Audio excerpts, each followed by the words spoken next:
Well, hello, that's me again. Today is June 24th, 2025, and what you see in the beginning are the closing salvos of Iran on Beersheba in this particular case, and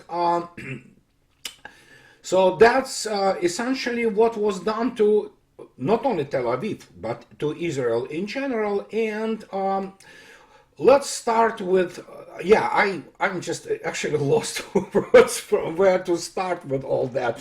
But let's first expose our dear man-child in the White House, who Russians have this very funny meme. It is called The Book, which it means how to control the universe without attracting too much attention from the orderlies in the asylum, obviously. And this is what we have with Mr. Trump, and reaction of Mr. Trump to all this was absolutely precious, and you know what I'm talking about. We're talking about so-called ceasefire. So while they call it the end of the hostilities, but anyhow, here is Mr. Trump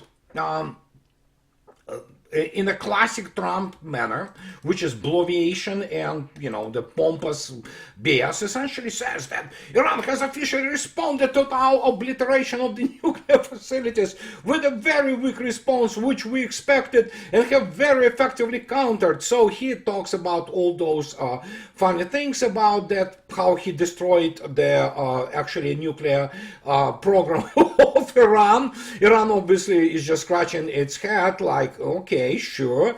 So, and after that, he continues to actually control the universe with all kinds of the statements, which he says that, well, obviously he is the one who organized, actually established this ceasefire, if you wish, between Iran and Israel. And here he is, with the classic great statement claims. For example, look at this.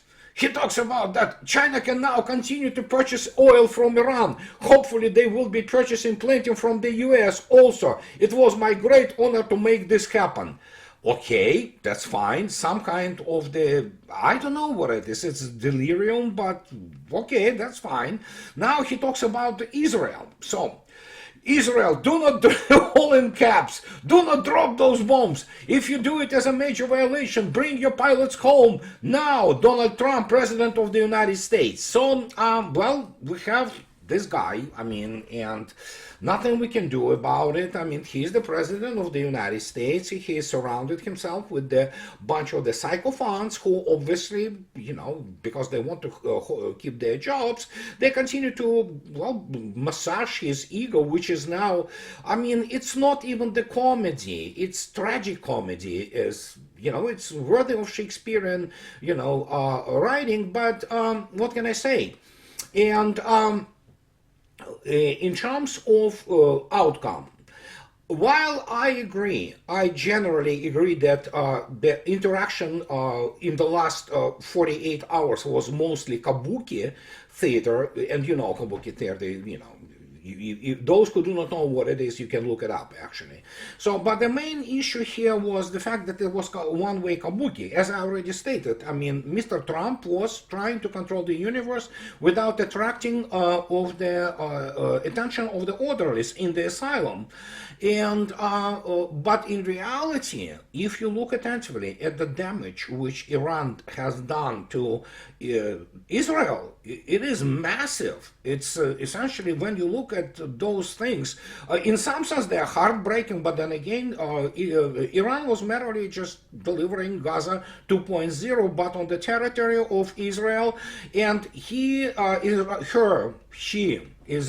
Iran damaged Israel dramatically, and the consequences of that will have a long-term ramifications, and one of them will be that Israel, this whole mythology of Israel being the fortress, primarily of the Anglo-Saxon fortress there on the territory of the Middle East, it's not there anymore. It was utterly destroyed. It showed that Israel defense, air defense, is essentially lousy. It doesn't work properly. It misses most of the missiles which have been hurled at Israel, and we're talking about probably at most the effectiveness of 50% at best, if that. And when you look attentively at the damage which has been done, it is horrendous. And it's horrendous all across Israel. It's not just some kind of, piece of the real estate somewhere in Tel Aviv. No, it's all over the place. It's Tel Aviv, it's Haifa, all over the place. And obviously Israel, which is justifiable, make no mistake, I'm not criticizing them for that. They dramatically limited any kind of their leaks, if you wish, media leaks in our time or era of the smartphones into the public space, public media space. And because of that, we do not see all the extent, the scale of the destruction which Iran brought upon Israel.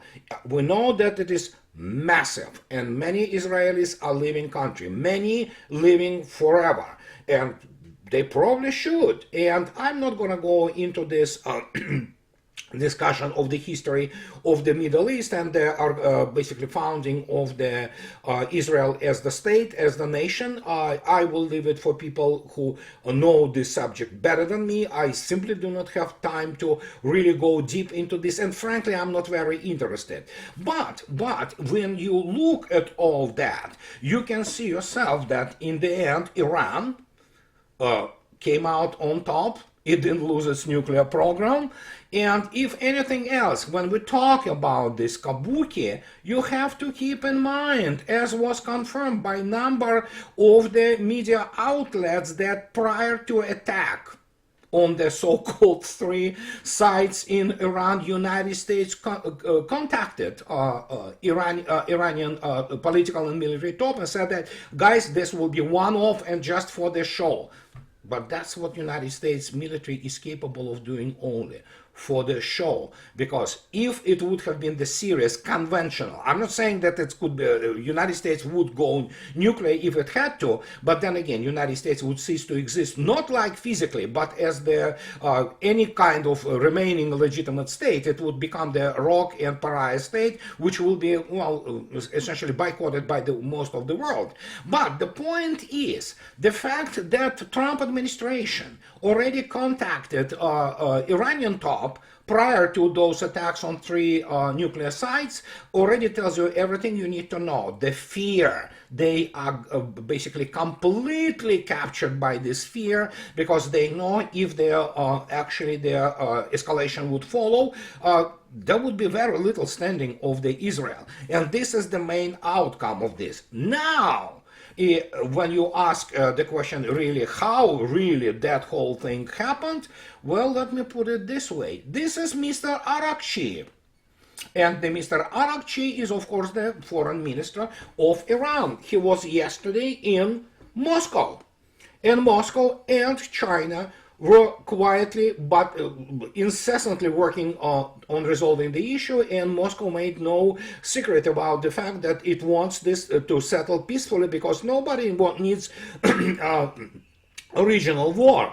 And the prices of the oil also reacted on that. So everybody knew that essentially it will be settled one way or another. Plus, yes, Iran essentially, well, handed Israeli its ass on the platter. So, and Israelis now in shock.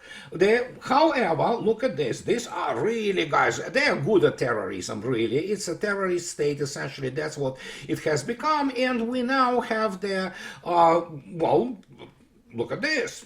Those mighty IDF say that IDF Chief of General Staff announces new phase of campaign against Iran. Well, yeah, sure, okay, yeah, it will happen, it will continue, we know that, but Israel has not yet completed the campaign against Iran. Its new phase is ahead. But now the focus is shifting again to Gaza, the Chief of the General Staff of the Army said. Okay, sure, that's what actually Israeli Defense Force is good at. It is basically fighting generally defenseless people. But again, this whole mythology of the Israel is gone. It's over. The same as this mythology of this bunch of the brainwashed Christian Zionists and AIPAC, Israeli lobby in the United States, whose only desire is to make, American boys and girls to go and die for Israel. As, for example, Tammy Bruce. And in the greatest country on earth.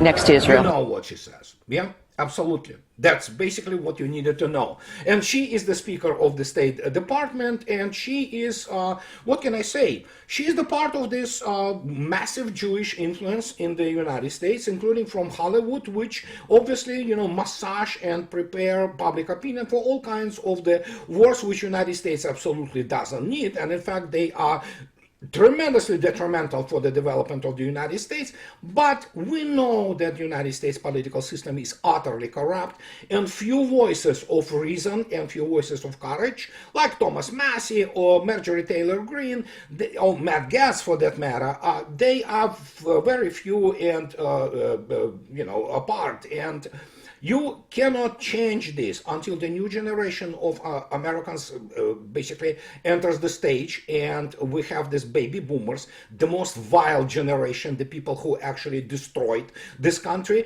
dies out. Good riddance. Have no sympathy to those people whatsoever. But these were the people who actually, because after they, quit, maybe don't, they're, pot-induced and LSD-induced, essentially delirium, they suddenly recognized that we really capitalized on something which was built not by us. And that was built by the people of, especially GI generation, which came from World War II and built the country, essentially, But what do I know? Obviously, I live here for more than 30 years, and I absolutely do not study the history of the United States. Wink, wink. But let's get more to our goal, so to speak. And as we can observe now, all those consequences of this fallout from Iran-Israeli, it's not skirmish. It's a really missile war. That's what it was. Essentially massive exchanges of the missile salvos, but primarily by Iran. Iran definitely has the capability to turn Israel into the parking lot. We have now Mr. Medvedev, who actually, he kind of communicated with Mr. Trump through the only channel which Mr. Trump can comprehend, is the social media. And so he talks about it, Mr. Medvedev, that regarding President Trump's concerns, I condemn the U.S. strike on Iran. It failed to achieve its objectives. However, Russia has no intention of supplying nuclear weapons to Iran because, unlike Israel, we are parties to the nuclear non-proliferation treaty. I know quite well what this would entail, having overseen our nuclear forces as president. But other countries might, and that's what was said, and we definitely shouldn't be arguing over who has more nukes. All the more so because the New START treaty, which I once signed with the US president, is still in force. For now, the question is what comes next. And Mr. Medvedev is absolutely correct while framing this situation with this proper question. What's next? What's next is nuclear bomb or nuclear weapon by Iran.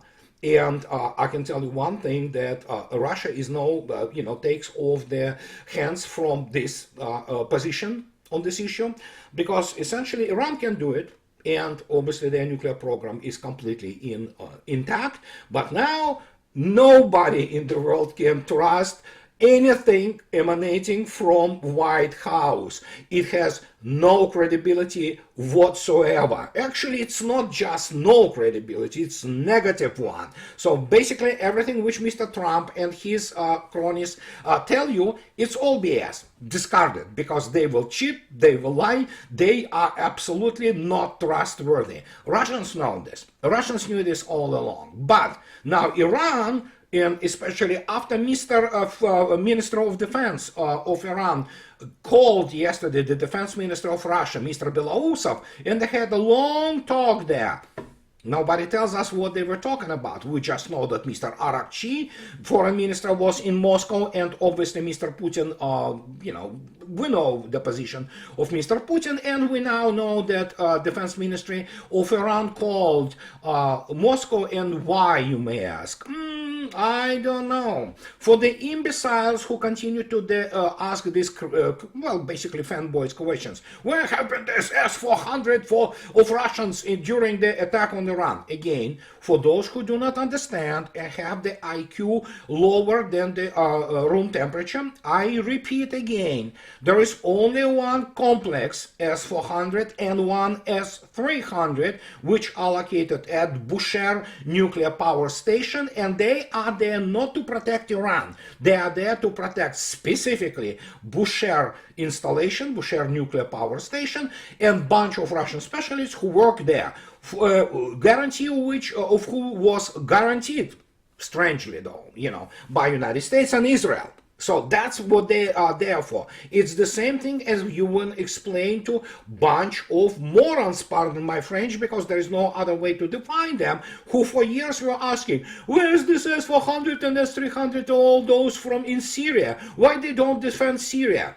Because they have been there not to do that. They have been there and still are actually to defend Khmeimim base. Khmeimim Air Base, which has housing a bunch of Russian combat aircraft and Russian personnel. What's not to understand? Russians were not signing this to defend Syria and especially its government from aerial attacks. That wasn't the arrangement. But many people continue to ignore this because they are fanboys. They read all kinds of the amateurish garbage for what passes for the military analysis in the United States and elsewhere, Russia included. And they believe that actually they do not have to read all those articles which are signed in the treaties.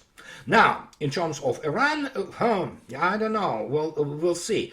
As Vladimir Putin, never says anything just because. And when he stated last week that Russia insisted, essentially, on giving Iran, working on the air defense and also having the separate military defensive arrangements, Iran declined.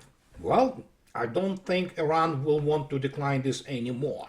And we may discuss this about the starting gun and Iran being late for the starting gun or missing it altogether. But you know what? I hope they learned their lesson. And what can I say? I think there are indications that at least much of those lessons have been learned. And after that, yeah, I'm pretty sure we can expect nuclear weapon. And Israel has simply nothing to affect this development, except if they go for the Samson options, which they have about, some people say 50, some others say 100 or even 200 warheads, and they attack, Iran with the nuclear weapons. That will be the end of Israel. I mean, physical end. But again, hopefully not. And conventionally, they are just impotent. I mean, their level is to commit genocide against Gazans. That's pretty much the level of the IDF. This is what they are good at. And anybody who thinks that United States can actually intervene in Iran or invade it, they better start learning some basic things about military science and start with topography, basic tactics, and things of this nature. Apart from the fact that the United States obviously has no resources, human or material, to do so. So that will be it. And so we go now to Mr. Lavrov. And Mr. Lavrov, actually, he is active part of the what is called Primakov readings or Primakov lectures, and he spoke very clearly today about this whole thing because there are a bunch of the cretins, especially so-called American and British and Israeli so-called strategists. Most of them are morons with degrees in political science, and even if they have military degrees, the level of the US military and NATO militaries have been paraded, I mean, all around the world. We saw who those people are. And so he talks about that it is wrong to compare Israel's attack on Iran with the Ukraine conflict. Russian Foreign Minister Sergei Lavrov has said, maintaining that the nature and the context of the two conflicts are different.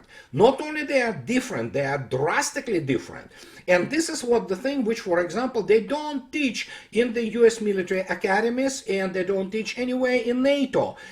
They don't teach them how to define pardon me, the nature and the context of the, pardon me, any conflict.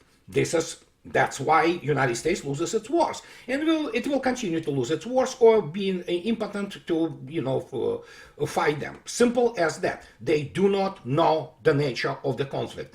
They have no toolkit to understand this nature. And the more we go along the way with the imbecilization of the, for example, US elites, as we can see and paraded by Mr. Trump and his cabinet, the more we will see this decline in the cognitive capabilities and intellect. It's there. I wrote about it 4 books. They are simply not qualified. They are not good enough. Those people who are good enough, they never allowed anywhere near the levels of power and influence. And as a result, we have this. They cannot understand the nature of the conflict. And Mr.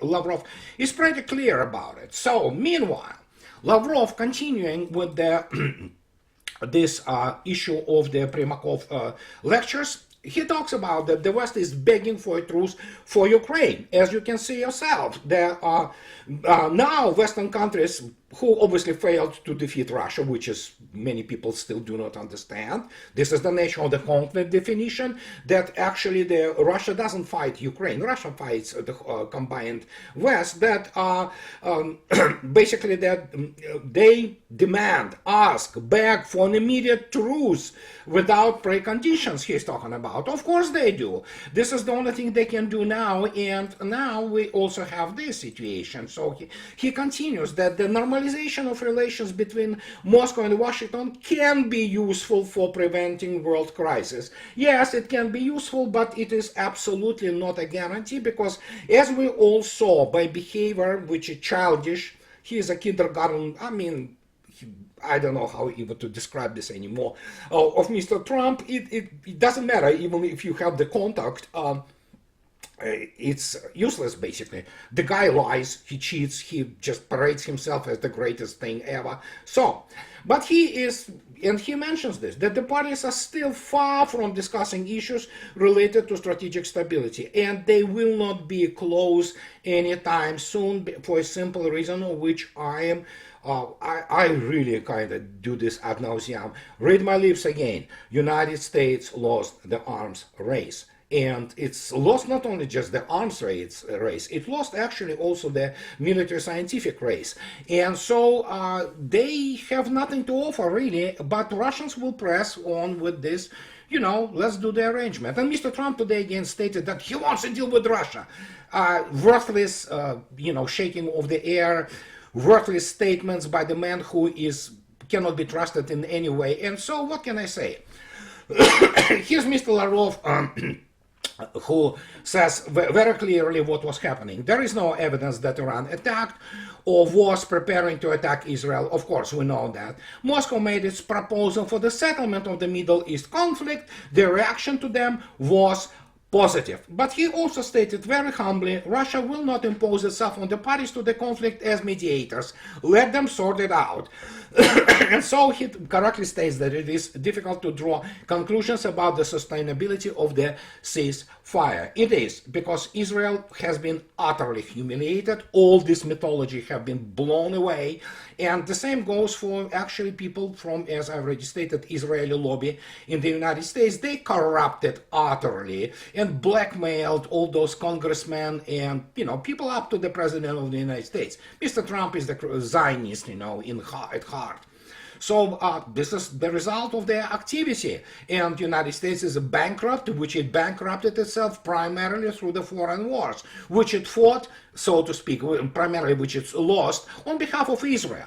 So because this little, piece of land, which thinks itself for some reason very important, which it is really not. It is good at blackmailing, it is good at subverting, it is good at terrorism.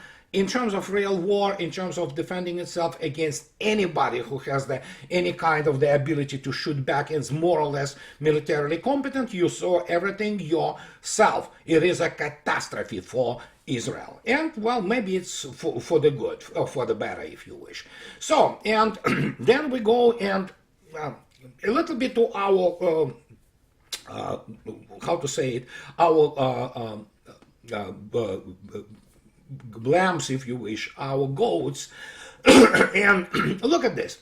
This is a special military operation. Russia continues to turn Ukraine, basically denied any kind of the industrial capability. This is what is happening in Odessa.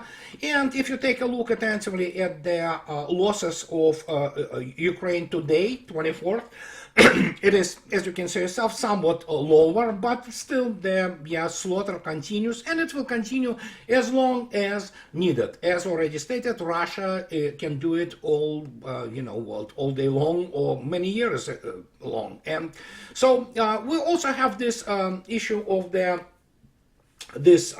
one of the last Abrams taken, it's a trophy. Russians took it, and as you can see yourself, it's being towed to one of the military academies, probably tank military academies, where it will be standing there as the trophy, actual combat trophy. So, and the situation is pretty bad for Ukraine there, so much so that Mr. Syrski, the butcher of, well, they don't have anybody else. The only thing NATO military academies produce are butchers, but that's what it is. And Mr. Syrski, who was the main point guy for the turning Ukrainian armed forces into essentially the copy of the NATO armed forces.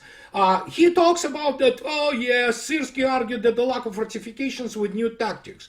The commander-in-chief of the armed forces of Ukraine, Alexander Syrski, said that the problem with fortification in the Sumy region are caused by the transition to the tactics of Fox holes. And he said that, that, for example, as Artyom shows, the rationality of the construction of large protective structures. He noted that at the moment the Ukrainian army has switched to a new tactic, which consists of the construction of the group of trenches to protect against Russian drones.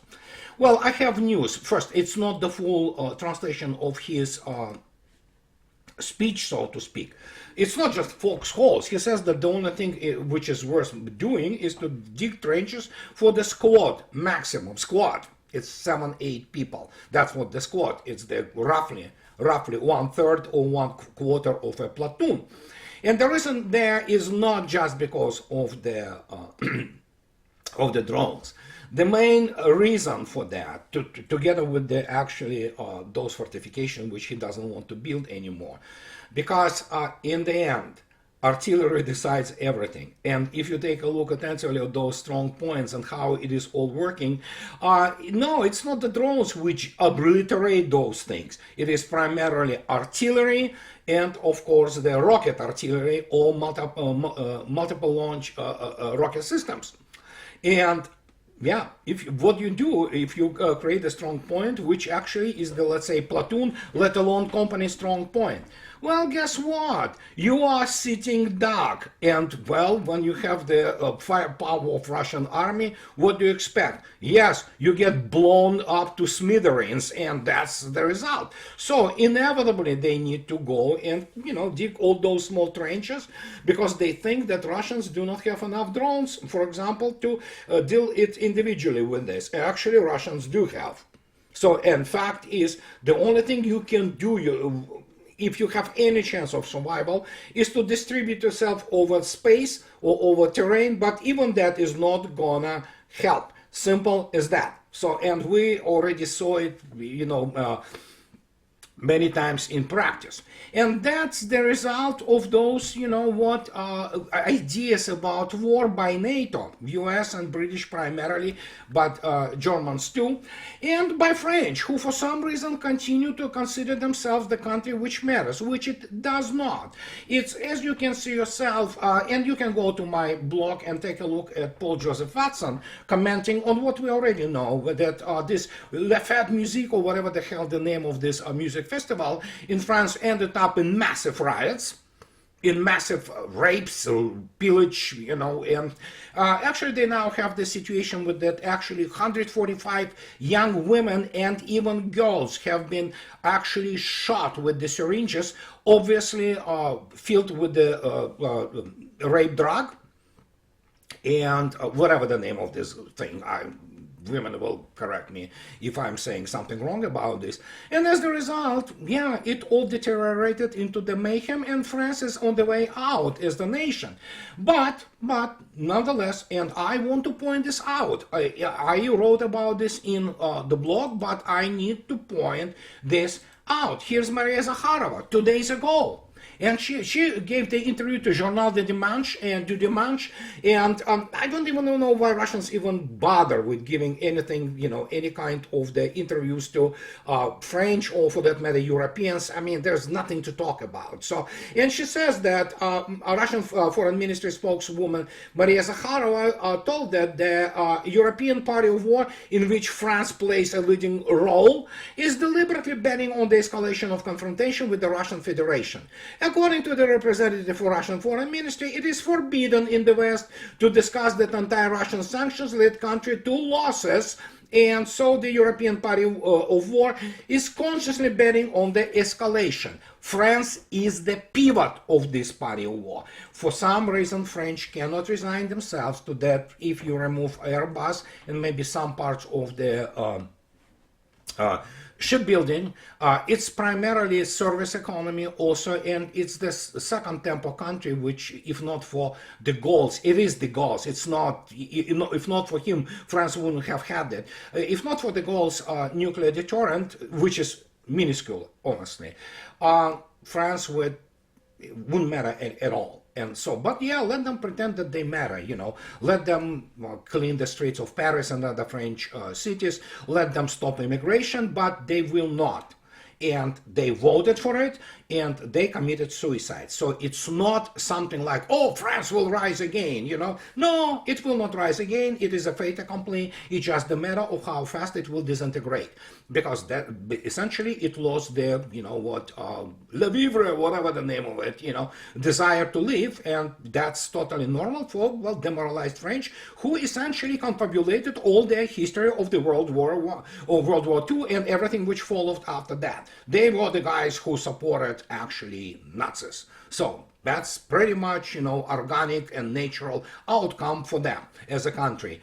I'm not crying anybody a river about it. It's sad, but I hope when time comes, probably after I'm dead, but somebody will take the treasures of Louvre and other places, and save them from what is coming, which, it's not coming, it's already there, basically. So here we are.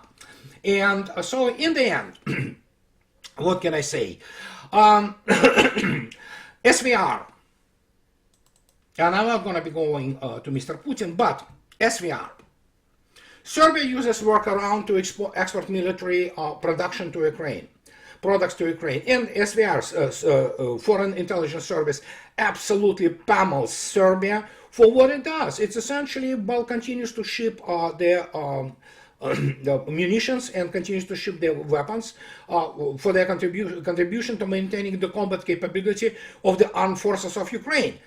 So Kiev already expressed number of times their thanks to gratitude to Belgrade for this. And so what they say, ammunition produced at Serbian defense enterprises mainly for heavy long-range system is sent in the interest of Ukraine to NATO countries in the form of complete sets of parts for assembly. This allows Kiev in the future to formally receive no longer Serbian military products but assembled at arms factories of Western states. The assembly and equipment of ammunition is carried out primarily in Czech Republic and Bulgaria.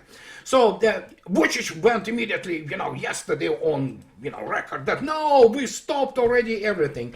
Yeah, sure, yeah. So, but the truth is, Serbs consistently elected those kind of people. And, I do not deny any kind of the cultural and, just regular on the level of average people connection between Russians and Serbs, and Serb volunteers fought for Russia and things of this nature. Nobody wants to, deny that. But reality is, Serbia as a country, as a nation, as a whole, wants into European Union, and they will do everything what is needed. And again, it's a good business. Weapons sell, oh my gosh, it's a good business. And so Vucic will continue to lie and will continue to avoid any kind of the acceptance of the direct responsibility for what Serbia was doing for a while now in the special military operation. And that is why Russians now do it this way. saw it, have been there, done that. And that brings us to the only one thing which Russians know to be absolute, irrefutable truth.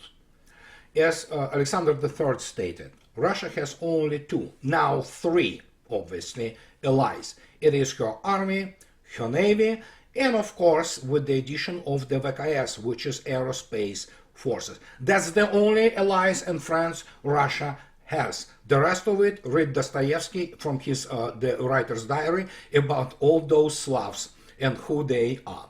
So simple is that. So this is what I wanted to tell you guys today, and as always, in the end, those who like what I do, please subscribe to my channel, and those who can afford it, please support me on the Patreon or buy me a coffee and tune. That will allow me to stay in this business. So have a nice rest of the week, and I'll talk to you later, guys. Bye-bye.